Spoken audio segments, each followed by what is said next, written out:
Once again, thank you for joining us for the Dahlem Realty Podcast. Today we're going to diverge from our normal real estate and business podcasts. If you listened to the first podcast, you might remember some discussion of my past experience before I spent most of my career in commercial real estate. I was fortunate enough to perform advance work for President Reagan during and after his presidency.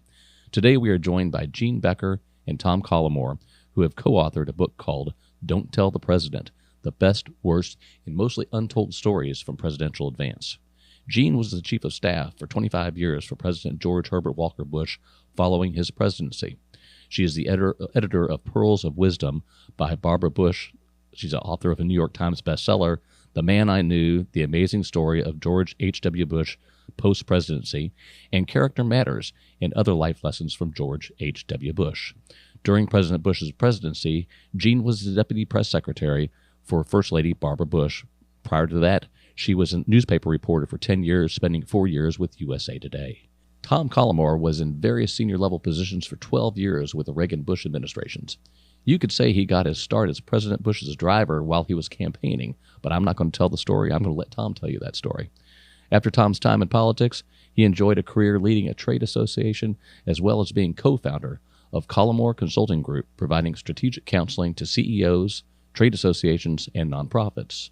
Welcome, Gene and Tom. Appreciate you coming on our podcast. Thank you for having us. Very glad to be here, Jim. Great. So for those of you who may not know what exactly presidential advance is and why it's so critical to every presidential event, can you explain that to us, Tom or Gene? I nominate Tom to explain what an advanced person is.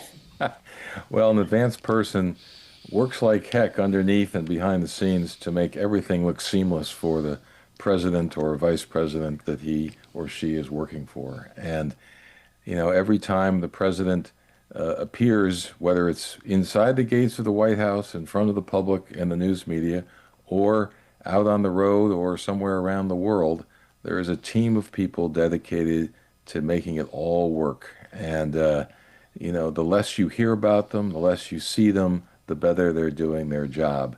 And so in this book, we do a little bit of both. We tell some stories of historic events where they did their job quite well, and we tell some funny stories of things that didn't go quite right or as planned. But at the end of the day, we have 96 what we call unsung heroes telling their stories of presidential and vice presidential events. So a day-to-day, you know, what they might do when they arrive there, you know, what might they do? And, you know, kind of walk us, if you would, through a timeline of how far in advance does planning for a presidential event actually begin? Well, Gene and I often get asked what makes a good advance person.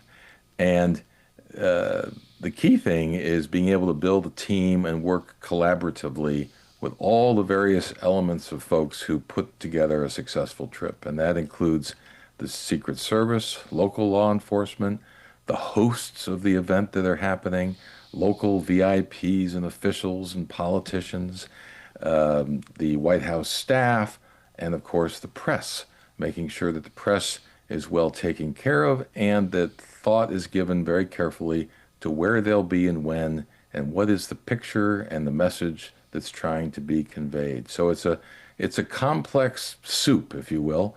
And a successful advanced person is quick on their feet, and they're flexible, and they're strategic and thoughtful, and they know how to get along with others. So yeah, I remember back in the day, you also had White House Communications, which was the military coming.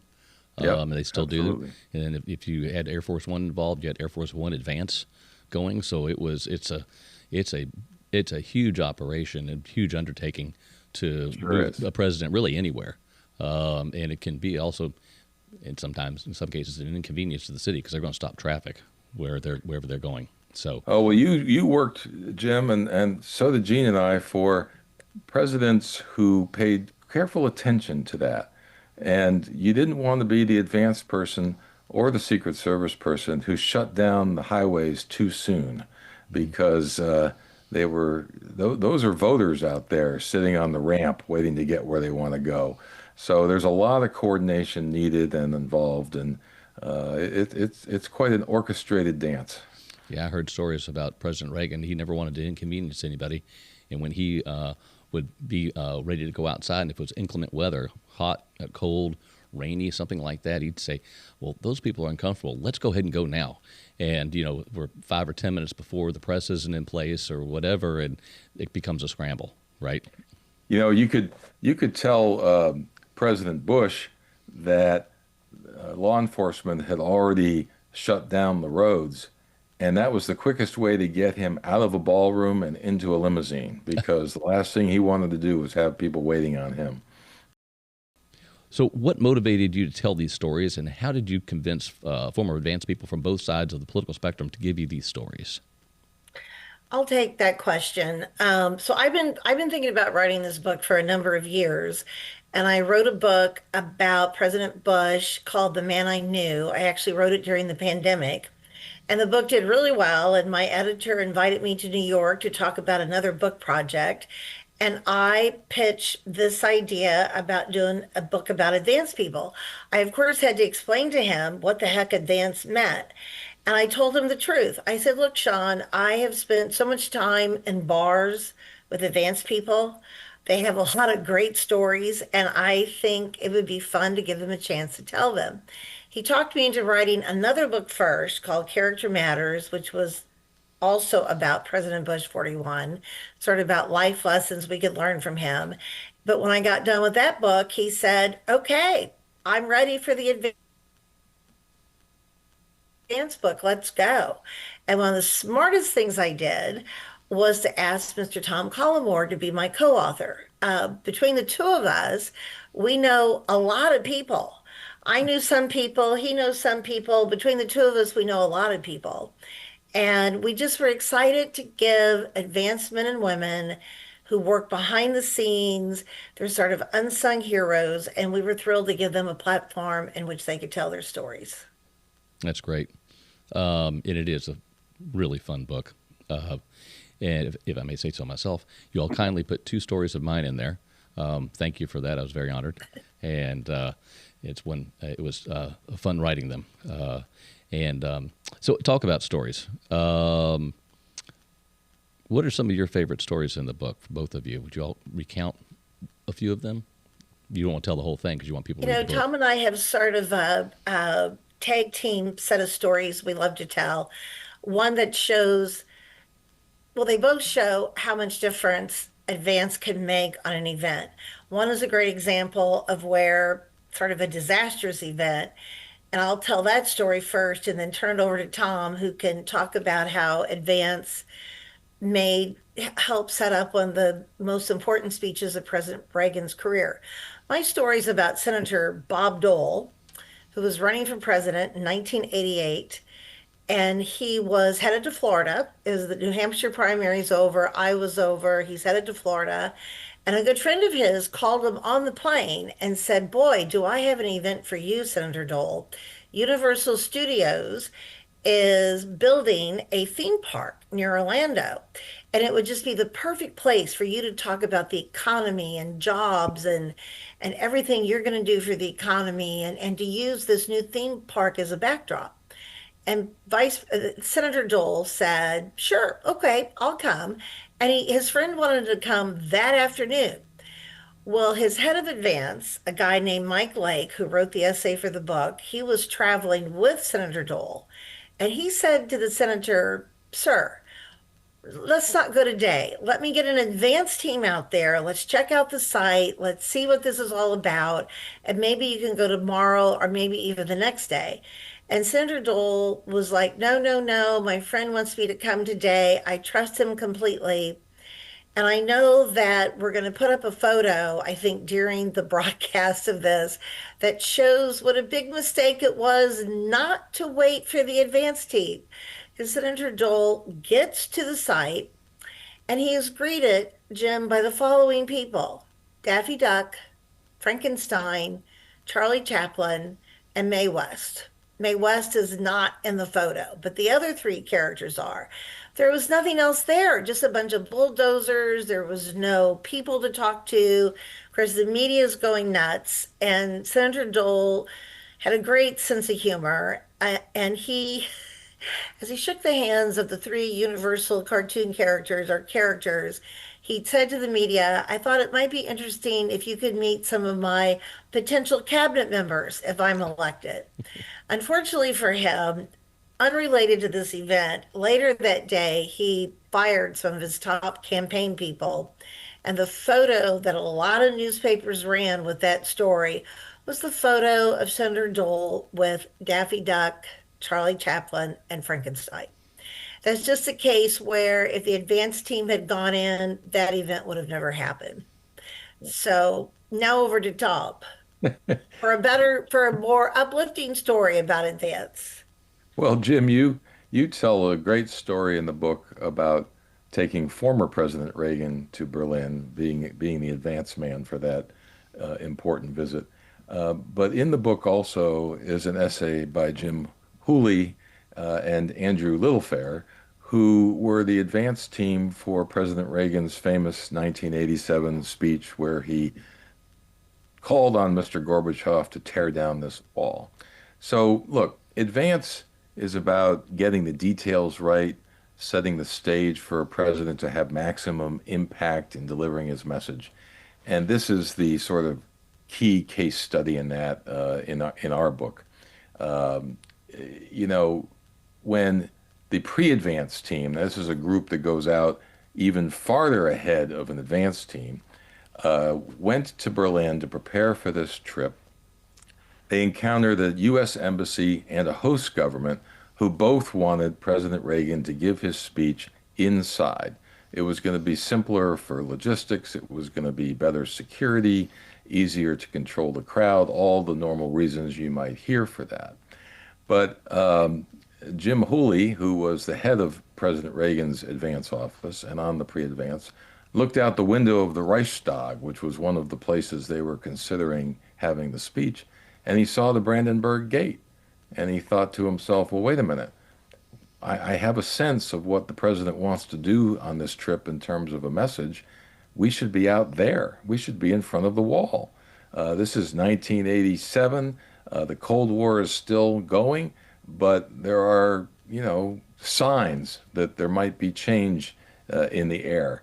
And President Reagan wanted to come and deliver that hard message and also give people hope that freedom might be within reach. And so he talked everyone into doing the speech outside. That wasn't an easy sell to make to all the interested parties. And the result is what could have been an interesting speech inside turned into an iconic and historic moment because of the vision and, frankly, the pushiness and aggressiveness of the advance team to get what they knew would be the right venue. So, yeah, there's a picture of that, by the way, in the book, too, which I think you'll probably show your listeners. For sure. Yeah, we definitely will. And when I did that trip, it was after his presidency. They were thanking him for all that he did to bring the wall down. And interestingly, when we were there, the wall was coming down, and I actually had brought a piece of the wall with me that I brought back for the viewers, whoever's watching this, they could take a look at it. It's about a foot long and a half foot wide, and it's got it was graffitied, of course, on the free side, and it's got a rising sun on it. I thought was perfect for the way that the sun was rising now on the Eastern Bloc, and so I love it. And but the interesting thing is the communists were still in control. You could walk freely back and forth, but the communists still controlled that block at that time, and so you got to really see what it was like to live in a communist socialistic world. It was like walking from a color movie into a black and white movie. And I saw bullet holes from World War II riddled through the walls still, buildings in disrepair. It was in people walking around in blacks and grays. There was just no color.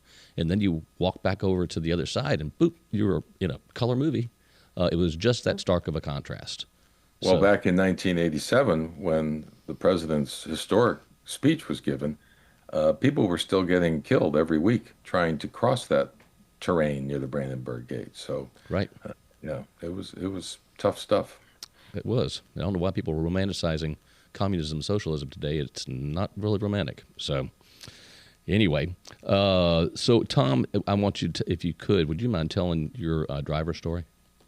Oh, well, early in the book, I talk about some of my early meetings with then Ambassador Bush, as we called him. He was running for president in 1979 and 1980.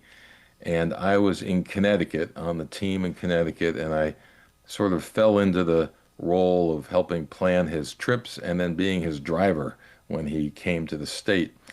And when it came time for the presidential primary in early 1980, in March, it was at that point win or go home. Connecticut was a toss-up state in the general election, and it was a hotly contested state in the primary between Governor Reagan and Ambassador Bush, who were the last two standing at that point in the primary race. So we had Bush come to Connecticut for a week, and we rented a Winnebago for him to run around the state like he was running for statewide office. And he had just gotten Secret Service protection because he was doing pretty well. And the agents looked at this Winnebago and they said, "No, we're not doing that." And then all the campaign leadership said, "Oh yes, no, we are doing that because that's what it's going to take to win the state and keep him in the race." And so they looked at me, a young college kid, and said, "Well, what's your experience?" I said, "Oh, I'm very experienced at driving this. We're going to be fine." Of course, the secret was I'd never driven it before, except off the lot where we rented it. And so I remember pulling out of our first event, and Ambassador Bush and a bunch of important folks who would later be in the president's cabinet were in the back, and the agent in the seat next to me said into his microphone for the detail to hear, "So far, so good," as we're about 100 feet moving out of the parking lot. So it was a baptism by fire, but a lot of fun. And we went on to win the primary, and we went on to Detroit, our little delegation for the convention, where Reagan picked Bush to be his running mate. And long story short, my state chairman in Connecticut, who had hired me, was a guy named Malcolm Baldrige. And Reagan asked Bush who should be his commerce secretary. He said Malcolm Baldrige. And so Baldrige called me up at college and said, "I don't know anything about Washington, but I'm going to go be in President Reagan's cabinet, and you ought to not go to law school. You should come help me out, and we'll figure it out together." And that's what I did. And I don't know, what is it now? 45 years later, I'm still here in Washington. That happens sometimes. That's great. It's interesting, some of the conflict that gets between, like advance and also the political office and the Secret Service. Secret Service would just as soon keep him in the White House, or her, whoever it is, in the White House, because they know they're very secure. But our job is to get them out. The negotiation that goes on sometimes is very interesting. The Secret Service are great people. They're doing their job, right? You're absolutely right about that, Jim. I will tell you, though, they can make or break it for you. And so it's important to have a good relationship with them. And the best example I can give you of that is in 1988, when then Vice President Bush had lost the Iowa primary, and he went to, or the Iowa caucus, excuse me, and he went on to New Hampshire, where he really had to win New Hampshire, or he might have had to drop out of the race. And his main contender was Bob Dole, and we had a week to turn things around. And the Secret Service, at the request of the campaign hierarchy, including then James A. Baker III, who had just left the Treasury Department to chair this campaign, they backed off, and they allowed him to do retail campaigning almost as if he wasn't vice president. I mean, they were still there and they were hovering closely, but they gave him the space he needed to do the retail politics in New Hampshire he needed to do to score a victory and go forward in the race, which is what happened. I give them a lot of credit for that. Yeah, great story. Great story. So give our listeners something the public would never believe actually happens behind the scenes. I think I had a little hard time hearing you to give the listeners a story that they can't imagine happened. Yeah, to give something that goes on behind the scenes, Okay. regularly regulates. It goes on behind the scenes that the public would never believe. Or Have a great story for you, and it's going to be about President Clinton's 1992 campaign team. And before I tell the story, let me just say, Jim, and I know we've exchanged emails and have talked about this. I know you agree with Tom and me that one of the best parts about this book is that it's a completely bipartisan book. As you said in the beginning, we have stories from LBJ through President Obama. So we're going to move away from President Reagan and President Bush 41 for a couple of minutes, the two presidents that the three of us knew best. But this is the kind of story that you definitely cannot make up. So it's 1992, and the Clinton Gore campaign is going to do a bus tour through Texas, which is very gutsy of them. Texas, of course, was the home state of the incumbent president, President George H.W. Bush, and the young advance team, who both of whom were just out of college. It's their job to jump ahead of the bus and go to every city that the bus is headed to make sure everything is ready, that they've built a crowd, that, doing the advance work. Well, they get to Corsicana, Texas, which is about halfway between Houston and Dallas. And lo and behold, early in the morning, they lock themselves out of their car. I think they gotten out of the car to get a cup of coffee or something, and they can't get back in the car. They're in a complete panic. The bus is arriving that day. But then it's sort of almost a miracle. They look up, and on the street where their car is a locksmith shop. And they can't believe it. So they run to the locksmith shop, go in, there's a man sitting in a rocking chair, and they tell him, mistakenly, we're from the Clinton Gore campaign. That was a bit of a mistake. And the Clinton Gore campaign bus is coming today through Corsicana. We've locked ourselves out of our car. We need help. Can you unlock our car?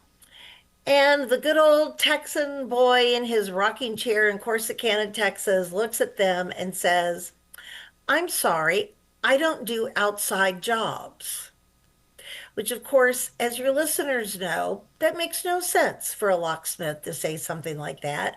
I'm thinking that 99% of their jobs are out, they have to leave the shop. But they say to him with confusion, but there's our car sitting right there. And the locksmith looks out the door and he said, yeah, but it's outside. I don't do outside jobs. If they had gone in and just not told them who they were, my guess is the car would have been unlocked in about 5 minutes. They ended up having to throw a rock through the window to unlock the car. I'm sure that was an interesting expense to have to explain. But one of the things that makes the book so much fun, Jim, is there's the more serious stories, which we can definitely talk about. There's a whole chapter called Advancing History that covers, President Reagan being shot, President Ford being shot at, 9/11, a lot of big stories. But then there's a little stories like the locksmith in Corsicana, Texas, totally screwing over the Clinton Gore campaign. Yeah, exactly. Weird stuff like that happens. That is for sure. So you just said something that jogged my memory. You stopped at Obama. Gene, why did you stop at Obama? You stopped at President Obama. Tom and I talked about this. You actually sort of asked the question in the beginning, and I don't think we really answered it. We did have a few issues. There's sort of this unwritten rule among advanced people: what happens on the road stays on the road. And some of the advanced people were a little uncomfortable writing about their stories, telling us their stories because of that unwritten rule. But what we convinced them, for the most part, most of them were excited, but some of them weren't sure. It helped that we were able to tell them that former White House Chief of Staff Andy Card approved of the book. In fact, he was writing the epilogue. But one of the decisions we made is to stop at President Obama. We made the decision that either President Biden or President Trump, those stories are too recent, and advanced stories are better told when they're in the rearview mirror and the principal has been off the stage for a few years. So that's why we stopped at President Obama. Yeah, it makes all the sense in the world, for sure. For sure. So, who is this book really for? This book, I tell you, I tell people to buy this book for their children and their grandchildren because people aren't reading enough history these days. And this is 60 years of presidential history and behind the scenes stories that if you read the book, you're going to learn something. And it's a great, sneaky way, I think, to get the newer generations to read up on the history behind what was going on in the White House from about 1960 to through the Obama administration. So, You know, two different people, Jim. One was just last week, a professor at Sam Houston University. He thinks it'd make a great textbook for political science classes. He said this book would be a fun textbook for the behind the scenes stories of what happens and among our political stars. And then someone else, one of our proofreaders, who happens to be my little brother, uh, he thinks it'd be a great history book, textbook. He says, I think schools should consider using this to teach history. And I'm not sure they're right, but I will say everybody knows that President Reagan was shot. Everybody knows about 9/11. Everybody knows about the Sandy Hook tragic shooting at Sandy Hook in Newtown, Connecticut. But when you see the stories from the advanced people about what was going on behind the scenes that day, it sort of makes you feel like you're a part of that history. It takes you inside the backstory of what was going on those days. Yeah, I I hear exactly what you're saying on that. Actually, while I was reading the book, I bought a copy and mailed it to one of my roommates in Washington's son, who is now in D.C. and he is Secretary Bessent's advance man. So I sent it to him and said, "You need to read this and read it sooner rather than later because there are a lot of lessons you can learn in here." I love that. that's great. Yeah, That's so I great. love that. there are. I mean, it's good stuff that went right, went wrong, and people wish that they had done something else or gone another direction, and then things that people did right. So I told him you need to read this. I'm going to get on the phone with him here in the next week and find out if he's done it yet. So yeah. So Great. what do you hope the readers are going to take away from reading your book? Well, I think one takeaway is that regardless of who's president and what party they're from, the same principles apply to supporting them and helping them execute their job, whether it's conveying a message, whether it's doing the very hard job that often you get called upon without any notice of being the comforter in chief as well as the commander in chief. Um, I just think that you get a perspective here that you might not have thought about before. Hmm. Yeah. I would agree with that. I think you'll be both amused and entertained, but also deeply touched by a reminder that our presidents are human. They may be president of the United States, but at the end of the day, they're humans just like us. And one of the stories, and definitely one of the photos that tells that story so eloquently, again, is when President Obama had to go to Newtown, Connecticut after the tragic Sandy Hook shooting. And there's an amazing photo in the book of him sitting in a classroom at Sandy Hook, just trying to gather himself. He actually asked the staff to give him the room. He needed time alone. We're grateful to his photographer, Pete Souza, who managed to take a quick photo before they vacated. He's obviously struggling with having to walk out and talk to those parents and talk to that community. And one of the more touching lines in the book, and there are many, but the young man who advanced it, Manju writes, he had a child the same age. I think at Sandy Hook, an entire first grade class was murdered. And as he was driving home after the event, he had a son the same age, and he almost felt guilty that he had his son to go home to. And so, again, that's just a great example of where this book just it goes. This sounds like Law and Order, but it goes goes behind the headlines. It goes behind the headlines and just shows you how difficult some of this can be.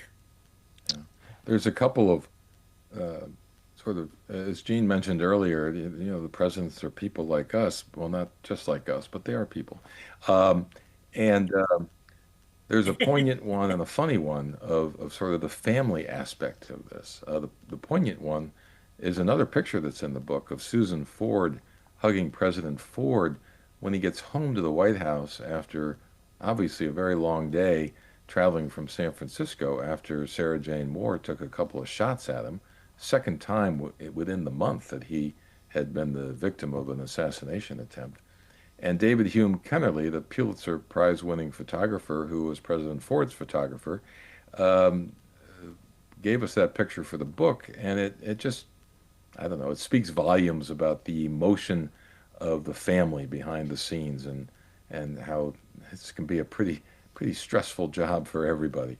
The funny story I'll tell quickly, fast forward to the 1990s, and President and Mrs. Clinton and Chelsea Clinton are going to yeah, I'm already but laughing. they're going to Moscow for the first state visit of to the new Russia, and President Boris Yeltsin is hosting them. And normally, the president would stay at Spaso House, which is as secure as you can have in Moscow, a U.S. facility, the ambassador's residence.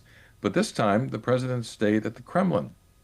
And so, at the end of the visit, the protocol normally was that they tried to do as well as they could of shielding Chelsea from the press and sort of big public events.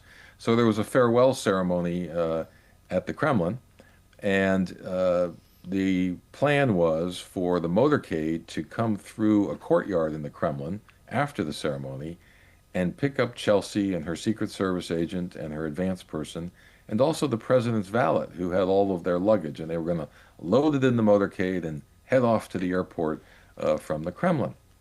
So the time comes, and the Chelsea and the Russian security agent, the Secret Service agent, the advance person, and the valet with the luggage, they're all standing there, and the motorcade just keeps going.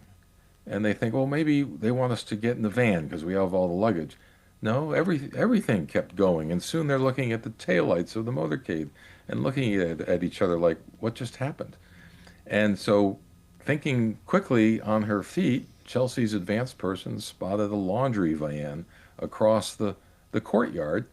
And, long story short, she and the security folks went over, and they ended up commandeering the laundry van and having the laundry van driver uh, try to catch up to the motorcade, race out to the airport. Well, they made it to the airport gates, and then, of course, there was a big hullabaloo of convincing the security there that they were really who they were, and they got through the gates and onto the tarmac, and everything's fine. But Chelsea marches up to the stairs of Air Force One just as President and Mrs. Clinton are finishing their goodbyes with the Russians, and sort of puts her hand on her hip, as told by the advanced person, and says, "Did y'all forget something?" And Chelsea was quite the trooper that day, but it was a pretty amazing moment where she almost got left behind at the Kremlin. That's funny. That is Jim, I'll funny. throw in another quick daughter story.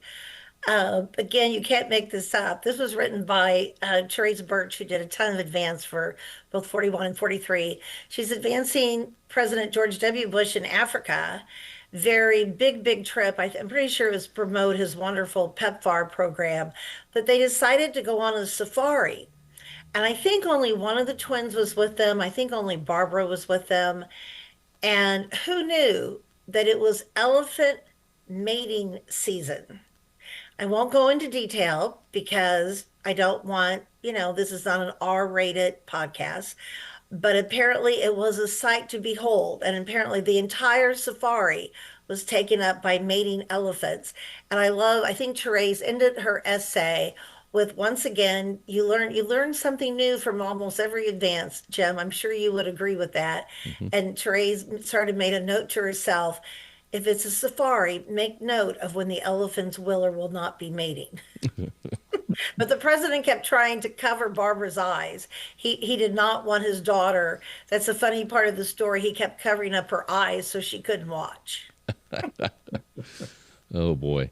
You know, I'll tell one that I heard. I did not see this because I wasn't involved in it. But when they were in Reykjavik, and the president was negotiating, with Gorbachev, he was staying at a place where there was a young boys' room there, and they moved him out, and he left a note there for the president and just said, "Will you please feed my fish?" and gave the feeding schedule and thanked him, and just please take care of my fish, if you will. So the president was very moved by that and followed the orders perfectly. And the next morning when he woke up, the fish was belly up in the tank. And Great story. behind the scenes in Reykjavik, that was what was going on. They had to go find a replacement fish. And so they took this dead fish in a baggie and were running around to pet stores trying to find a fish that looked like it. They finally found one, and they put it in the tank. And they thought, okay, we can get away with this. But the president felt so guilty about it, he wrote the boy a confession note explaining what had happened and that he was terribly sorry and that he had replaced the fish for him. But that was one of the behind-the-scenes stories that I was told when I was working there that happened. That's fabulous. That's a great story. So, well, I can't thank you all enough for coming on in the podcast. We're doing something we don't normally do. This is really a business podcast, but I think the book is really enlightening. It's informative, very interesting, nonpartisan, as we said, looking to what it takes to make a presidential event appear seamless. And so there are many great stories from the entire political spectrum, but regardless of party, the commonality of what it takes to pull off these events is illustrated very well in your all's book. Thank you for your hard work. I know it was a lot of work. And to our listeners, you can get a copy of Don't Tell the President, the best, worst, and mostly untold stories from presidential events. Where, Gene? Amazon? Amazon. You could also do bookshop.org, which would support your local independent bookstore. Jeb's former chief of staff, Sally Bradshaw, owns a independent bookstore in Tallahassee, Florida. So I always promise her that we'll promote both Amazon, but also bookshop.org. Great. And we're going to put a picture up here. I've set the book up here so we can get that out for people who are watching. Right. And we will also in the show notes put where you can get this book. So Gene Becker, Tom Collmore, thank you for joining the Dahlem Realty Company podcast to tell this story. Really appreciate it. But Jim, I'm sort of disappointed in one thing about our time together. What's that? You didn't tell your advanced stories. I guess I'll have to read the book. Yeah, I'll probably read the book. There was there were some interesting things there. I could have taken a different twist on the book, actually, as we talked about already on how what Berlin was like for me and told the story. But I tried to keep it a little bit more light. But yeah, unless you want me to tell any piece of the story. Do you really want me to? We'd love for you to. Yes, these are your people. They're going to want to know what your story is. So yes. And you're one of our co-authors, so have at it. Okay, I'll run through one. The one where I was working started as an intern at the White House, and they had me out, kind of training me a little bit. We went to a high school, and the high school there was a fellow who was a photography teacher, and he did not like President Reagan one bit. In fact, he was mandating that every child who walked into his classroom had to step on a picture that was on the floor of President Reagan. And so the Secret Service finally found out about this. And so we were gathering right before the event. Everything was swept. It was clear in the back where the president was going to come in, and we met back there, and they explained this to us, and they said, we're going to have, and our advanced people said, well, let's have Jim escort this guy around. So I did, and he did have a pass to get up close to the press pool, and where the press pool was, which would be really close to the president. And as soon as we got to that area, the Secret Service agent looked at both of us and said, he doesn't have the right credentials. He needs to be out of here. And I said, well, I think he's supposed to be here. He said, yeah, he said, I'm supposed to be here. And he said, no, out now. And so they ejected him with me, and he was really angry about it. And I thought, I was the mark. when I walked back there, because the agents put me as the mark. And so when we went back to the back of the room, he was not happy. I was happy enough to accept his ire. I could care less because I just really didn't like the guy, what he did. But yeah, that's what happened. It was a really good move on the Secret Service part and the senior staff on the advance to say, hey, when you see this guy here, he's got the guy you don't want near him. You were serving your country. Yeah, Exactly. there you go. Exactly.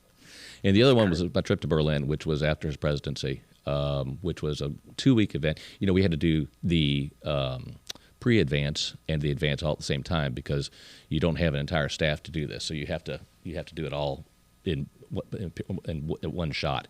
So I was there in Berlin for 2 weeks, and 1 week doing the advance, pre-advance, and then the next week when he showed up. And we had other people with us as well, Stephanie Salata, now Stephanie Davis, and Joanne Drake, who is with the Reagan Library now and actually Reagan Foundation, who was his chief of staff after his presidency.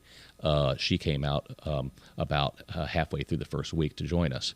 And so, you know, you're trying to set everything up and make it all look right. And as we talked about, and the president was flying over, we found out on Steve Forbes' jet. And the jet had a title on it, had a name. It's called Capitalist Tool. Now, we thought, let's not rub it in their face. We won, they lost. Let's do the right thing here. So it was emblazoned on the tail of the aircraft. We were going to have the aircraft nose pull straight up, have the press at the nose of the aircraft. The president would walk down the steps waving and go get in the motorcade, and the press would never see this. And so we're standing there watching it. We had told everybody that this is the way we want it done. Here's why, et cetera, et cetera. And everybody got the message except for the serviceman with the batons. And he's waving the plane in straight, and then he moves left. And the plane starts to turn, and there's the tail of the aircraft, and we're thinking, oh, this is going to make bad press here. But thank goodness nobody said anything about it, but we were all a little, as you can imagine, a little concerned. But that's just one of the stories in there that I could tell. I mean, we were very busy during that entire trip, but it was so much fun and so interesting to be there and watch. And I'm so fortunate to have the opportunity to work and do this in my life. I look back on it. It was a very short period in my life, but I met a lot of interesting people. And we're talking about, the presidents, they're people too. And when you are around them and you get to talk to them, you begin to realize that they're special people. They're very special. There's no doubt about it, but they have good days and bad days just like us. And they, put their pants on the same way we do and go to work. So, yeah. Thank you. Thank you for sharing your stories. Thank you. I appreciate you putting the stories in the book. And Tom Collimore, Gene Becker, again, thank you for joining us for the podcast. Thank you. Thanks, Jim. Okay. It's a lot of fun. Thank you. Thank you. Take care.